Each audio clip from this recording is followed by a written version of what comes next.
Food stall কিন্তু open হওয়ার সাথে সাথে এদিকে কাস্টমারের ভিড় হয়ে গেছে। দেখতে পাচ্ছ এদিকে ন্যাশনাল ফার্নিচার, একদম তার উল্টো দিকেই হচ্ছে আমাদের এই যে আমেরিকান স্টাইল লোডেড চিপস। আর আইটেমগুলো তোমাদেরকে একবার দেখিয়ে দিই ভালো করে। আচ্ছা, এটা এখন কি তৈরি হচ্ছে গুড্ডুদা? আচ্ছা, কি যাচ্ছে এটা এখন? টমেটো, শসা, পেঁয়াজ। বাহ, এটা কি ভেজ হচ্ছে নাকি?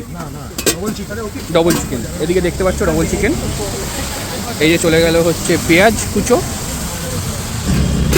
আর জাস্ট 5 থেকে 10 মিনিট হলো ওপেন হয়েছে। আর ভিড়টা জাস্ট তোমরা দেখতে পাচ্ছ এই বৃষ্টির ওয়েদারের মধ্যেও।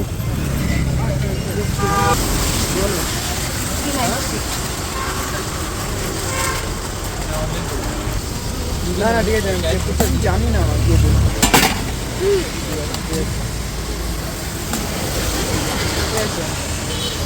আর তোমরা যেমনটা দেখতে পারলে ডবল লোডেড চিকেনে কিন্তু প্রচুর পরিমাণে কিন্তু কোয়ান্টিটিতে চিকেনও তোমাদেরকে দিচ্ছে, ঠিক আছে? আর কি বলবো, ভিড়টা জাস্ট তোমরা একবার দেখতে পাচ্ছ।